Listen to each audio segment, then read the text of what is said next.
hibachi catered for us today. Let me show y'all. Let me turn the camera around. Let's go. Isn't that sweet?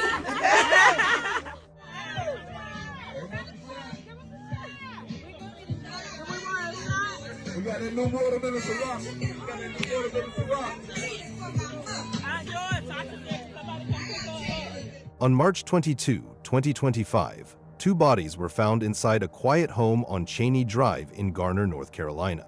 A man and his wife, both lying lifeless on the floor, each with gunshot wounds. Police had rushed there after a strange 911 call, one where the man on the line, Christopher Pugh, refused to say what was going on. But in the background, the dispatcher heard something chilling, a woman's cry for help. That voice belonged to his wife, 46-year-old Teresa Adams Pugh, and what officers walked into was nothing short of horrifying. 2 lives had ended, but the biggest shock was still sinking in. That's a damn evening like that. I don't know when we're going. Oh, that was funny. Today we're flying private, baby. Flying private, baby. Yeah, yeah. We're not playing. Yeah. Through him, all things are possible. Christopher, the man who once adored his wife, was the one behind it all. People were confused, stunned. This was supposed to be a loving marriage. Christopher was known as a good man, a perfect husband. Yeah, it works my nerves to have somebody sitting there antsy because I got her today, y'all. I told her I wasn't bringing my wallet. if you ain't got that wallet, then we need to go back home. So why did it end like this? The truth, it turns out, was something far deeper. Something only Teresa knew. A secret so heavy, Christopher was willing to do the unthinkable to keep it from ever getting out. This is the heartbreaking story of Teresa Pugh. Teresa Adams Pugh, a 54-year-old woman, was a native of Fuquay Varina, North Carolina. But I wanted to come on and do a PSA. This is going to be quick. And this is for 50, I'm going to say from 50 all the way to 100. Your age does not guarantee you respect, loyalty, you know, all these things. I feel like a lot of times when people get older, you automatically expect to be able to talk trash to people. They don't say nothing back to you. You expect to be able to disrespect people. They don't say anything back to you. Teresa attended Wake Technical Community College, Northern Wake campus. Teresa was a woman full of life, hopes, and dreams, irrespective of her age. This could be seen in the way her mother, Marianne, treated her like a baby. Marianne referred to her daughter as Ree and described Teresa as the life of the party, the one who always brought the family together. Teresa had 4 children and 15 grandchildren, and she was overjoyed that her granddaughter Janaea was planning to go to North Carolina in the fall. Teresa always wanted the best for her family, supporting them and encouraging them to keep pushing forward. She made it her mission to bring light and hope to everyone around her. A woman full of energy, even in her later years, had her dreams tragically cut short.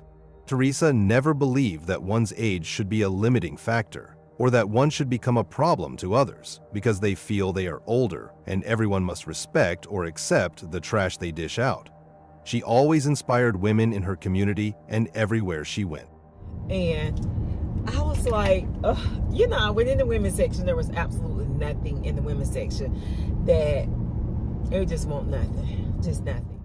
Teresa lived a healthy life. She believed in taking care of herself, even as an elderly woman. She made it a point of duty to always work out, look, and dress presentable. Teresa had great fashion sense and always made it a point of duty to post it on her social media handles to inspire others to look great even in old age. Teresa was always happy and seemed to love what she did, helping people around her and being a support to others. Sadly, in 2022, Teresa lost her son. It's a little bit difficult to do, but I think it's just necessary because, and we're dedicating it, and I think we're doing it now to basically dedicate it to our son that has passed, Adrian Adams. He passed April 13th, 2020, and it's a video that really touched my heart. I don't know, it was just dropped on my heart to do. So we figured it would be a great time to do it in dedication to him. hoping that it will help somebody. You may not need it. I hope you don't need it. It was her greatest trying time when she had to grieve a child whom she had born and nurtured. Teresa's will to live and get past it made her a fighter. However, one thing was still missing in her life, something she soon found. Teresa met 53-year-old Christopher Pugh, who was the CEO at Pugh's Builders GC Academy in Raleigh, North Carolina. Christopher was an engineer who built homes for a living. Christopher was a felon, but it didn't stop him from achieving his dreams. He worked with some people and got acquainted with the skill, and on February 1st, 2019, he started building. Christopher worked with so much passion and zeal and was able to achieve so much soon after. This inspired Teresa a lot. Teresa and Christopher fell deeply in love, and after some time they decided to get married, sealing their bond in a beautiful ceremony. Their union was full of joy and promise, marking the beginning of a new chapter in their lives. Not long after the wedding, Teresa moved in with her husband in Raleigh, North Carolina. They found a home in Johnston County, a quiet and peaceful place where they hoped to build a life together. It was a fresh start for both of them, full of new experiences and the excitement of their shared future. Teresa's family, on the other hand, loved and adored Christopher. He was a great guy, very calm and fun to be with. Teresa was always grateful to God for meeting Christopher. She would always talk good about him. So had I been Jada, I think I would have been like Will. You know what I'm saying? You know how many times I stop this joker all the time from embarrassing the HR. I be wanting to do some Will Smith. Yeah, and I'll be like, Chris, hey, don't do that. Now it's not. Praise him and make it a point of duty to compliment him, and would tell him how lucky she was to have him in her life. And I just want to say thank you so much for all the birthday wishes. I am trying my best to tell everybody thank you. If I don't get around to it, then just don't charge it to my heart. Charge it to your girl brain, because you know, I don't mean to exclude anybody. I love you all. Thank you to everybody. They enhanced one another. Teresa and Christopher always posted about business, their lives as a couple, advising others, and went just about everywhere together so that many people desired to have the type of love they shared in their marriage. Little did Teresa know that her joy would be cut short. The couple were so adorable that Melissa, a relative of Teresa, also described the couple as loving, though they kept to themselves. She said they were always supportive, mentioning how Teresa and Christopher would show up to support her son whenever he set up a lemonade stand. Their seemingly perfect relationship played out on social media, where they frequently shared photos of their trips and cherished moments together. But what looked like a perfect love story on social media was hiding something dark. Behind all the smiles, hugs, and sweet words was a storm quietly brewing, and when it finally erupted, it claimed both their lives. Christopher wasn't the man Teresa or her family believed him to be. What happened next was nothing short of tragic. On March 22, 2025, everything took a frightening turn. The couple got into a heated argument. At first, it seemed like any other fight between lovers, but this time it was different. Teresa became so scared of how Christopher was acting that she felt she had no choice but to call 911. But in the heat of the moment, she hung up right after making the call. There was something about that call that suggested something was terribly wrong. People typically call 911 only in moments of genuine desperation. When a call ends so quickly and abruptly, it usually means either a hostage situation or that harm had already come to the caller. Just the thought of that was deeply troubling, but what happened next was even more unsettling. The dispatcher called back, but to their surprise, Christopher answered. He calmly said everything was fine and they didn't need any help. Now this in its own way was sketchy to the dispatcher, but not as much as what was about to happen. In the background, the dispatcher heard a woman's voice, Teresa, crying out, asking why he wanted to kill her and that she needed help. Hearing Teresa cry out in the background was enough reason for the dispatcher to send out officers to the home. The Johnston County Sheriff's Office rushed to their home right away. When the first officer arrived, he heard what sounded like a gunshot coming from inside the house. 911 tried calling again. Christopher answered and said he was willing to talk to the police, but he never followed through. Officers attempted to maintain communication with him repeatedly, but to no avail. Fearing Teresa might still be alive and in great danger, the Johnston County Sheriff's tactical team and crisis negotiators were brought in. They were preparing for a possible hostage situation, or that Christopher had barricaded himself inside.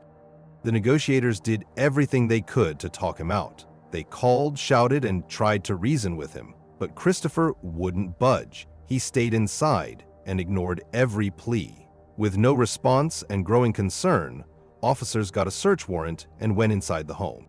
What they found was heartbreaking. Both Teresa and Christopher were dead from what looked like gunshot wounds. They were later identified as 53-year-old Christopher Pugh and his wife, 54-year-old Teresa Adams Pugh. News of the tragedy spread like wildfire. Local stations reported that a couple had been found dead in their home on Saturday night after several 911 calls and a SWAT team response. Reporter Carly Haynes went to the couple's home in Garner and spoke with family and neighbors. Everyone was still in shock. They couldn't understand what had happened or what could have pushed things so far. Teresa was more than just a wife. She was a mother, a grandmother, a sister, and a daughter. She was still trying to heal from the heartbreak of losing her son in 2020. People told Carly they seemed like a loving couple. No one ever saw any signs of abuse or trouble between them. There were no red flags. Their Johnston County home, once full of life, laughter, and family gatherings, now stood quiet and empty. Gisette remembered how Teresa would post sweet things about her husband, always showing love online. Carly asked about any signs of unhappiness, but no one had noticed anything. Everything appeared fine from the outside. However, it was clear that you never truly know what happens behind closed doors. After 20 years of marriage, there had never been any signs of physical abuse or violence between the couple. They were even shocked to learn that there was a gun in the house, something they never expected from them. A week after the incident on Saturday, the family gathered together to lay Teresa to rest. It's a truly heartbreaking love story, showing just how far love can drive someone and the extreme lengths they may go to for it.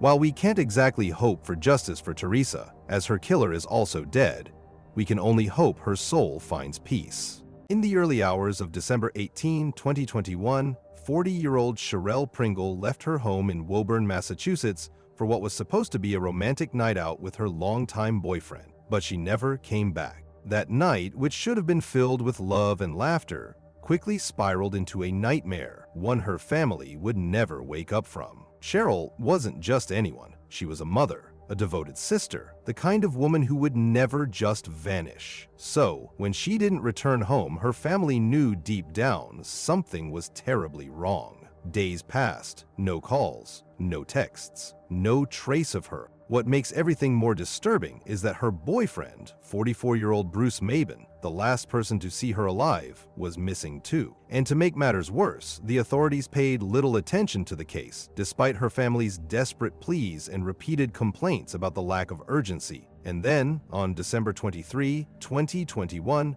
the unthinkable happened. Cheryl's lifeless body was discovered in the Rumney Marsh Reservation near Route 17 in Saugus, about 8 miles from her home. She was face down, cold, and submerged in the marshy water. The gruesome crime scene depicted a horrifying case of murder. But what the police would do next would be just as disturbing as the crime scene. This is the heartbreaking story of Cherelle Pringle. These men out here, like, you gotta do better. You gotta do better. You gotta protect us, not hurt us.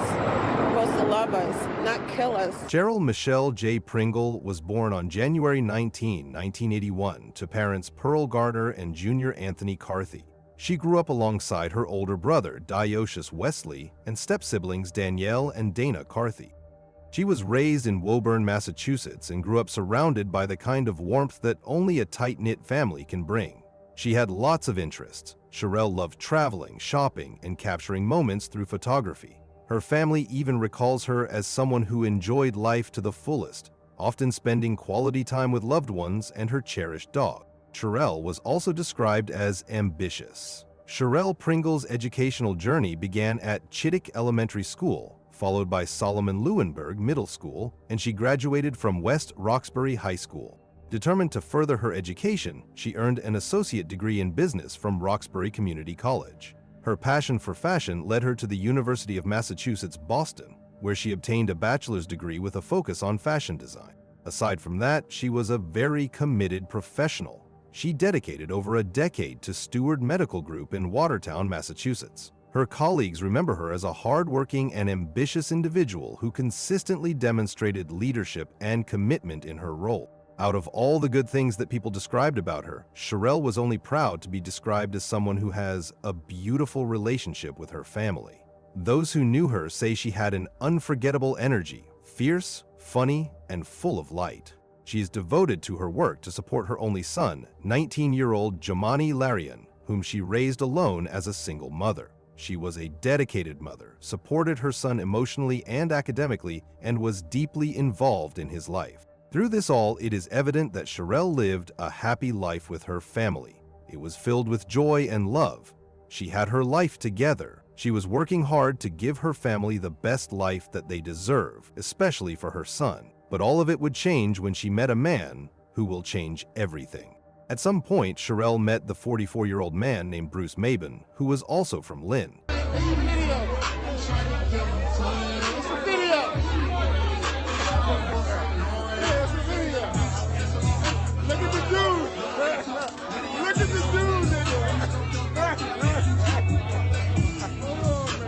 Cherelle thought her life was going to be even better with this man, and in the beginning their relationship was a loving one. Bruce was sweet to her, he was caring, kind, and protective. Let it not bring it back. Rap like the best out, funk like I'm fresh out, working on my headshot, but fuck out with the rest got tough shit left the best shot. Kids made bastards, mamas and nanas crying, rivals riding. Real shooter, it's not an Uber since I ain't driving. No movement on the computer, niggas be lying. Nowadays we call it cap, used to call it ass and black. Nowadays we call it neck. And the coupe master kicks, scoop snatch your bitch. Ain't no room for Christian, Rizzles and good dick. Mike has some good boosted deals. He became close to her family as well, making Cherelle feel harder for the man. But what Cherelle didn't know was that Bruce was hiding a sinister nature. As years passed, Cherelle noticed her once caring and kind boyfriend changed. He became less sweet and started to act more aggressive towards her. And the next thing she knew, there were wound marks and scars on her body. Her beautiful fantasy slowly faded away as Bruce slowly became a monster. His violent acts were something she could not control, and no matter how hard she wanted to fight back, she just couldn't. As his violence became more and more worse, Cherelle decided to file a report about him. But just when it seemed like she finally had the courage to stand up for herself, she became weak and accepted him again. Bruce tried to win her back and promised her that he was going to change and make things right for them. And Cherelle accepted him back. She believed that Bruce deserved a second chance. This would be the worst decision she will make. She was right at the exit door, but she still chose to go back. Unbeknownst to her, this decision to stay would be a deadly mistake. On December 18, Bruce asked Cherelle out. Cherelle thought that this would be a chance for them to fix the gaps in their relationships. The two of them went on a date that day. With a promise of going back strong, Cherelle expected that some of them would rekindle the fire, but what she didn't know was that this date would be the start of a dark end. The next morning, Cherelle didn't come home. This was unusual for Cherelle to do. Her family knew that Cherelle would never leave without prior notice, let alone not say anything about not coming home. She was never the type to vanish, especially not without checking in. Calls went straight to voicemail, texts were left unread. Right then and there, her family knew something was off. To make matters worse, the man who was with her the night before, Bruce Mabin, was completely unreachable. This unsettling situation led Cherelle's family to make immediate action. They checked in on every possible establishment she went to, visiting restaurants, calling hospital front desks, jails, anywhere. But still, no one had seen her. Reaching out to them, the family, friends. They wasn't, following up on any tips or anything that we gave them. So all aspects. That's what made us go searching, because we wasn't hearing nothing back from them. They wasn't saying anything to us. And with the absence of any sign of Cherelle, her son Jamani decided to file a missing persons report with both the Woburn and Lynn police departments. Deep down, he already knew this wasn't just a disappearance. Something was wrong, and Jahani was certain Bruce had something to do with it. She was last in touch with family on Saturday when they say she went out with a man she was dating. Her son says he had reservations about him. I should have did that. I should have checked with Mom. You good? Are you sure? This is the right one? You sure? But what would happen next was heartbreaking. Just as they thought that the authorities could help them, they were wrong. The police just shrugged their shoulders and took no action. Cherelle's family felt that the police response was inadequate. They believed that authorities did not take the situation seriously. It was then that Cherelle's family realized that they were on their own. It's been pure hell. It's been pure hell. I'm a mother, that's my child. I feel like my heart has been ripped out, okay? I don't know what's going on. I feel like the police should be doing much, much more. Pearl Garner losing sleep since Saturday. The other night it was so cold, I'm sitting there wondering, you know, is my child cold? Is she cold? What coat does she have on? Family and friends put the 40-year-old's face on flyers all over. And I'm just feeling empty inside. I need my mom. I want her back immediately. Her son, 19-year-old Jumani Larione, realizing his mother never came home, tracked her phone, finding it in Lynn. Found the phone in the sewer. I'm scared. It's been too many days that's passing, okay? I haven't heard anything. I'm going to say, I don't know if she's living, and I just don't understand how somebody would take somebody's child. Who gives them the right? Because of that, they decided to take matters into their own hands. They were prompted to initiate their own efforts in search of Cherelle, and it wasn't long until they came across information that would lead them to a shocking discovery. On December 21, 2021, days after Cherelle's disappearance, her family utilized the Find My Phone application to track Cherelle. To their surprise, they were able to track her phone to a marshland in Lynn, Massachusetts, which was almost 8 miles away from their home. When they came to track her, they were immediately hit by confusion. What was Cherelle doing in such an unusual place? They shrugged it off, however, as this information gave them hope of finally reuniting with their beloved Cherelle. But what was supposed to be a heartwarming reunion would quickly take a devastating turn. When they arrived at Rumney Marsh Reservation off Route 17 in Saugus, Massachusetts, where they were able to track Cherelle's phone, what they found was Cherelle's lifeless body submerged on the marshy water, face down. What should have been a rescue ended in heartbreak. As they discovered her body, her family was met with a gripping devastation. The family broke down in tears. Her mother collapsed to her knees. Her son, devastated, called the police, but not before voicing his deep frustration at how the case had been handled from the beginning. Because if her family hadn't taken the search into their own hands, Cherelle might have remained hidden forever. I love my mom. She's deaf, man. Now she's gone because it is. 19-year-old Jumani Larione is without a mother. He tells me family found 40-year-old Cherelle Pringle's body in the bushes this morning along Route 107 in Saugus along the Rumney Marsh Reservation. We did everything ourselves. You think the police found her? We found her. Family and friends began looking for Pringle Tuesday morning. Started a plan last night to go search, and that's what we did because we wasn't waiting for police. Police take too long. Pringle, photographed here with her mother and son, didn't return home from a date Saturday night. Pringle's brother found her phone in Lynn.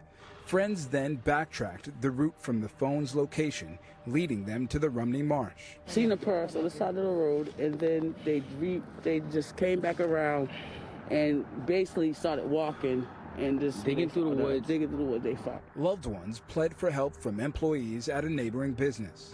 When he did call 911, they said they had found a dead body. Family friends who say they found Pringle's body say they're not pleased with the initial investigation.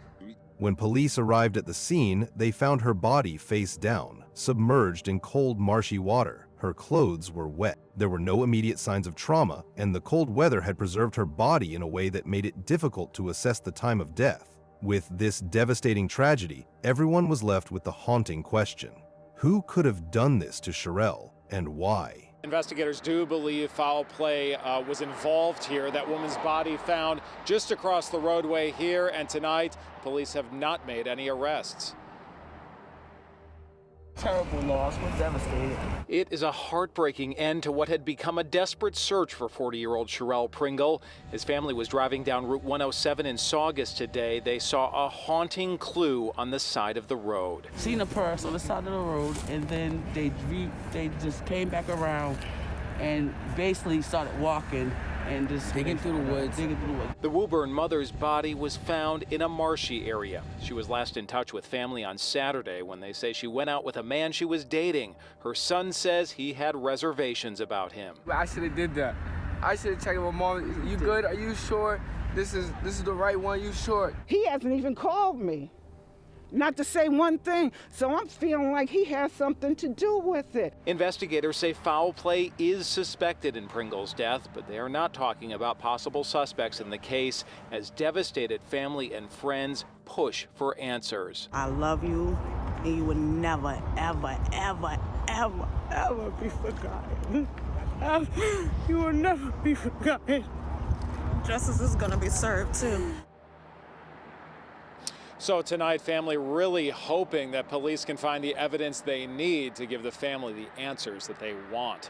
We're live in Saugus tonight. John Atwater, WCVB News Center 5. Upon discovering Cherelle Pringle's body on December 21, 2021, the Essex County District Attorney's Office promptly labeled her death as suspicious, stating that foul play is suspected. This determination led to an immediate and active investigation of her demise. But everything that has happened to Cherelle can only lead to one person, the person who was with her the last time, her boyfriend, Bruce Mabin. On December 22, 2021, the authorities arrested Bruce Mabin on charges of larceny over $1,200.00, tampering with evidence, and obstruction of justice. These charges, however, were not for murder. Just one day later, he was arraigned in Lynn District Court, where he pleaded not guilty. The boyfriend of a Woburn woman who went missing and was later found dead this week faced a judge today. 44-year-old Bruce Mabin is charged with larceny, tampering with evidence, and obstruction in connection to the death of Cherelle Pringle. A not guilty plea was entered on his behalf, and he will be held until his next court hearing. Before Christmas! Leaving her family, man! What are you talking about? The family of a woman found dead in a Saugus marsh screamed at her boyfriend today after a brief court hearing which provided them with no answers. Cherelle Pringle went on a date with her boyfriend Saturday night but never came home. She was found dead days later, this past Tuesday. WBZ's Lisa Gresci is live in Lynn tonight. Lisa, you were in the courtroom and you learned that boyfriend Bruce Mabin is not charged with murder. Anna Riddis, he is not facing that charge. And as for Cherelle Pringle's family and friends, they showed up here to Lynn District Court in full force, and the tension in the courtroom wasn't just felt, it was heard. Quiet. Justice for Cherelle Pringle. That's who we need to be saying. Never mind him. She's gone before Christmas. Pringle's boyfriend, 44-year-old Bruce Mabin, stepping out in court. Commonwealth versus Bruce Mabin. Coming face to face with dozens of Pringle's family members. Let's bring him up.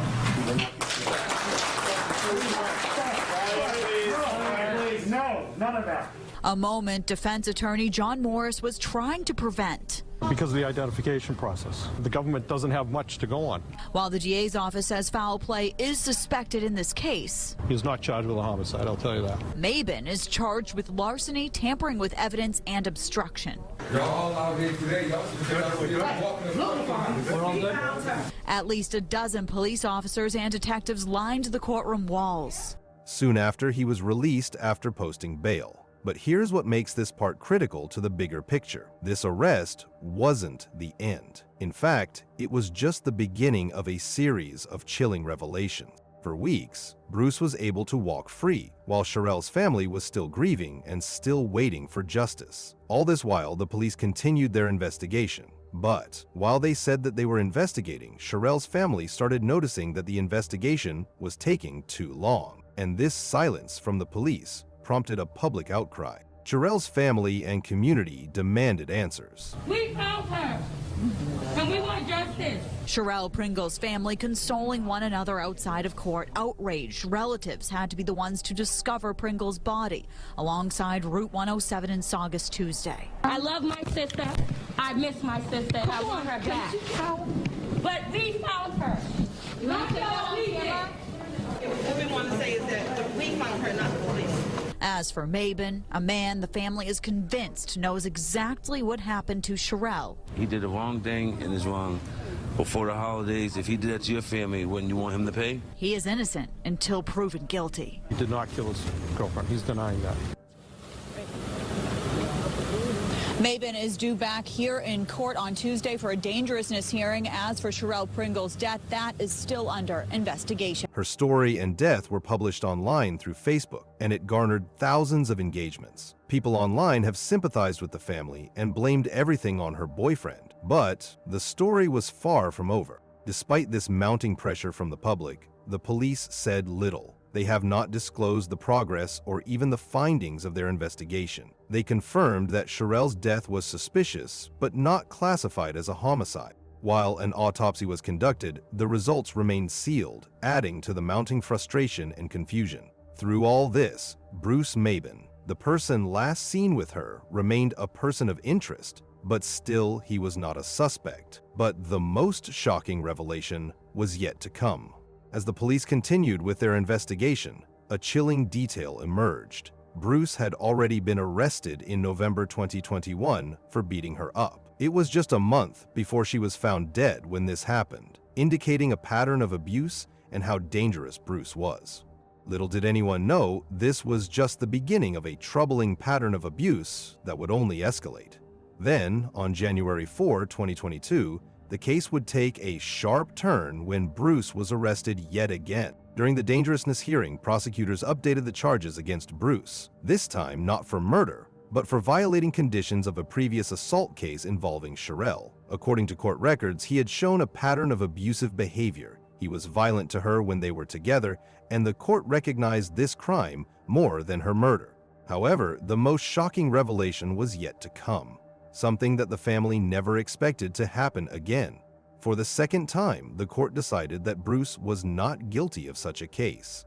Then again, Bruce was allowed to walk freely as he was ordered held without bail. They thought that they would finally bring justice to Cherelle's unfortunate demise, but the evidence was not enough to convict Bruce. Even if Cherelle's dead body was enough to prove him guilty, it still seems like justice was so out of reach. Nothing was ever on their side. However, controversies also began to spread through online groups questioning the authorities' justice system. Why was a woman found dead after being with a man she had accused of abuse, and yet the system remained still? These were the questions circulating around. Despite growing pressure, Bruce Mabin was never charged in connection with Cherelle's death. He faced charges of assaulting her before the looming murder. These assaults include physical violence, like grabbing her by the neck and slamming her into a wall. But in terms of her death, nothing was really on the move. Authorities insisted the case remained open, yet years have passed with no updates. Details regarding the evidence leading to Mabin's arrest and subsequent charges have not been publicly disclosed, as the police reports have been impounded. The investigation into Pringle's death remains ongoing. Was it a lack of evidence, or was something being overlooked? Following Cherelle Pringle's tragic death, her family and the community refused to remain silent. They organized a vigil at the Rumney Marsh Reservation in Saugus, where her body was discovered. This was their way of honoring her and letting the authorities know that they wanted answers. The crowd stood in solidarity, remembering Cherelle not just for the way she died, but for the life she lived. Her funeral was held on December 29, 2021 at Morning Star Baptist Church, located at 1257 Blue Hill Avenue in Mattapan, Massachusetts. She was then laid to rest at St. Michael's Cemetery, situated at 500 Canterbury Street in Roslindale, Massachusetts. All her family members and community gathered to remember her and the life that she lived in this harmful world. But in that moment of grief, everyone was wondering the same thing. No one could understand how a woman so loved could disappear and die without justice. If someone you know is in a dangerous relationship, now is the time to speak up. Stand up and fight for them. Abuse doesn't always leave visible marks. Sometimes it leaves bodies. And in Cherelle Pringle's case, her body was found dead, but justice was nowhere near it. Trying to call me. I'm swearing. You know, I'm the inspiration. You guys can do everything that I do. You just can't do it better than I can. In the early evening of April 11, 2022, the popular hairstylist, 31-year-old Rickia, Dion Crawford, was shot dead by her own boyfriend after she had tried to protect him from the police. Moments earlier, Rickia's boyfriend ran around the neighborhood holding nothing but a rifle, firing shots and shattering the peace in the neighborhood at the Crossings Mitchell Park Apartments, Tulsa, Oklahoma. When police arrived, Rickia rushed to shield him, but in a heartbreaking twist, the very man she tried to protect turned the gun on her and shot her instead, ending her life in a devastating act of violence. The night left officers rattled. As they scrambled to understand what led to the chaos, they uncovered a chilling truth that changed everything. This is the life and death of Rickia Crawford.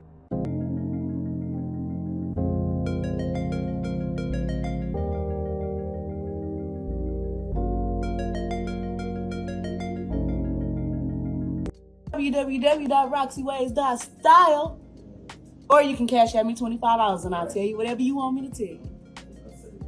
All of my prices can be viewed online. My schedule can be viewed online. I work hard enough for y'all. I just try to make it easy. Her story unfolds in the town of Tulsa, Oklahoma, also known as the largest small town. But in 2022, things were not so quaint in this town. Instead, Tulsa experienced elevated crime rates, particularly in violent and property crimes, compared to state and national averages. And in the midst of this turbulence, Rickia tried to build a life for herself and her family. Born on November 12, 1990, 31-year-old Rickia Dion Crawford was a burst of sweet energy and a reliable person to have in your corner. As the eldest of 3 sisters, Rickia was a beacon of strength and authenticity. Her father, Ricky Crawford, fondly recalls her as someone who always spoke her mind and meant well. Friends described Rickia as someone they were happy to know. They described her as loyal, funny, and the life of the party. This infectious energy can be seen in multiple videos, where she skates with a grin stretched across her face, a passion that earned her the title of one of Oklahoma's first skaters. But there was more to Rickia than just her vibrant personality. In 2009, driven by ambition and a relentless desire to create a better life for her daughter, Rickia channeled her energy into a career in cosmetology. By 2010, she was a licensed cosmetologist, running her own salon. But Rickia's heart was too big to keep all the success to herself. She rented booths at affordable rates, helping other stylists build their businesses. Her cousin, Chikeno Conchitse, called her a blessing to the community. But Rickia's deepest love was reserved for one person. Her 12-year-old daughter, Katie Crawford, was the center of Rickia's world. Every late night at the salon, every dollar earned, every goal chased, it was all for Katie. But despite her love for her daughter, Rickia was protective. She kept Katie's life private, shielding her from the chaos of the outside world. But despite Rickia's efforts to create a life of stability, a storm was brewing just outside her door. That storm's name was Dwayne Jackson. Rickia Crawford and Dwayne Jackson had been together for a while. Unlike many similar cases, Dwayne Jackson had no criminal past trailing him, but something else was unique about him. On one hand, he was the kind of man who donated $200, 0 cents, to a barbershop to give free haircuts to young men, a gesture meant to lift their spirits and boost their confidence.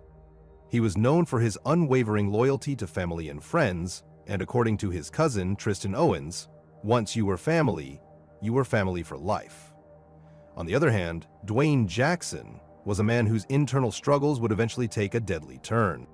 Raised in Tulsa, Dwayne knew tragedy too early. When he was just 6 months old, his father died in a car crash, leaving a void that would haunt him for the rest of his life. Dwayne turned to Victory Church, where he found solace and a sense of purpose. He was deeply involved in ministry, and his deep connection to his faith was a cornerstone in his life. And when it seemed life was getting tougher, there was a surprise waiting for him. Rickia hadn't expected to meet someone like Dwayne. They were a match made in heaven. Together, these two compassionate people envisioned establishing a mentorship program for youth, aiming to guide them towards education and away from the streets. Rickia Crawford and Dwayne even began scouting potential buildings for this initiative, demonstrating their dedication to community development and empowerment. But beneath the kind and generous man, there was a darkness where Dwayne was fighting his demons, and soon began to lose. Dwayne's mental health had been deteriorating for some time. Family members said that Rickia was often the one to calm him down, the only person who could tether him back to reality. Despite challenges, she remained committed to supporting him. She was confident she could always make him see reason, but it was this confidence that would lead her to a sudden end. On April 11, 2022, Dwayne would reach a breaking point of no return. On that day, Rickia had been ecstatic. She had just bought a new car and called her family to share the news, her voice full of joy and pride. Her aunt, Cassandra Prier, distinctly remembered her excitement. It was a happy day that was going great. Rickia was on top of the world, and nothing could go wrong. But as the evening approached, the atmosphere at the crossings at Minshall Park Apartments began to shift. What began as a perfect day would turn into a nightmare. Inside Rickia's home, Dwayne was spiraling into an explosive mental breakdown. Something inside him snapped, and in a snap of rage, Dwayne burst out of their apartment naked, clutching nothing but an AR-15, and started firing random shots. He was completely naked and began to roam the apartments, instilling fear and confusion everywhere he went. At first, residents brushed off the noise. Just firecrackers, they thought. I was just in my apartment watching a movie, and then I heard a few shots, but I thought it was firecrackers. I heard the first 5 or 6, and then it stopped for a little bit, so I came out to my balcony to talk to my neighbor to see what was going on, and she said there was some naked guy walking around with a gun. I looked over and saw him coming past the bushes, so I ducked into my balcony, and I got stuck there for like 10 minutes. But the illusion shattered when they saw the chaos unfolding with their own eyes. Panic erupted. Frantic 911 calls poured in from neighbors and passers-by, all describing the same chilling scene. A naked man, armed and dangerous, roaming the complex. But he wasn't alone. When Dwayne lost control, Rickia and Dwayne's mother chased him, pleading for him to stop. Rickia's heart pounded, but she was determined. She had talked him down before, and she would do it again. She knew how bad this could get, but was determined to stop Dwayne from causing anyone harm, or worse, getting hurt himself. It seemed that this was beginning to work until the police arrived and the situation took a chilling turn.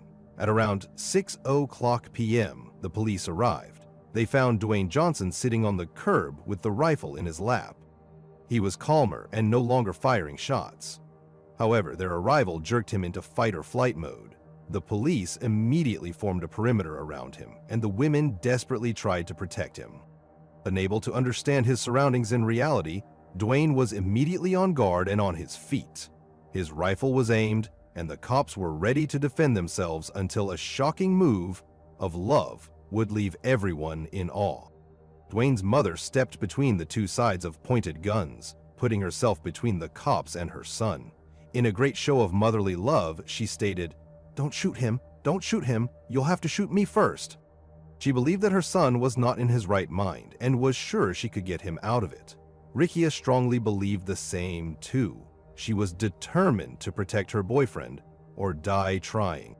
But at that point, Rickia forgot that Dwayne was not in his right senses. He was not the man who loved her deeply. This miscalculation made her next move extremely dangerous. The cops began to approach, making Dwayne more agitated and his mother more defensive of her child. While Dwayne's mother cautiously kept the cops at bay and shielded her son from them, Rickia made her move. She slowly approached her boyfriend, urging him to put the gun down. This was not the kind of person he was, and she knew it. She just had to get him to listen. Finally, Dwayne locked eyes with her. But then the next series of events would happen so fast, it left everyone reeling in shock. In a snap second, Dwayne made a world-shattering decision. Before anyone could stop him, Dwayne Jackson pointed the rifle at Rickia Crawford and shot her point blank in the chest. After the bullet struck Rickia in the chest, the world seemed to stop. Police reacted instantly, and for the safety of others, with two cops opening fire on Dwayne, dropping him to the ground. His gun dropped, But then the race against death began. Instantly, the cops swung into action and began rendering first aid until medics arrived. Body camera footage caught the desperate alarms raised by the cops seeking urgent assistance from Emergency Medical Services Authority on the scene. We need EMSA in here right now. EMSA in here right now. The medics and the fire department arrived and all got to work saving both Dwayne and Rickia. Unfortunately, it was too late. Both Rickia and Dwayne were rushed to the hospital in critical condition, but by the time they arrived, they were gone. Rickia Crawford, a beloved mother, sister, and community builder, was gone. And the man who had once professed to love her died right beside her, his demons finally consuming him. The news and its peculiarities swept through the media and the community, spreading sadness and confusion about the sudden tragedy. Those who knew them found the story to be unbelievable and could only attribute it to a mental breakdown. It was not known how many rounds Jackson fired before officers arrived, but numerous shell casings were found at the scene.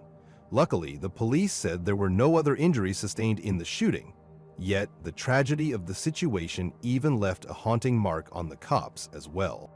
Captain Richard Muhlenberg of the Tulsa Police Department stated that one of the most unfortunate things about the case was his mother being only a few feet away, trying to reason with him, but instead she witnessed him taking the life of someone else and then dying because of those actions. You know, one of the most completely unfortunate parts of this is that his mother was right there. She was just feet away from him, also trying to talk him down, trying to reason with him. And then she unfortunately had to witness not only him taking the life of somebody else, but in him dying because of those actions.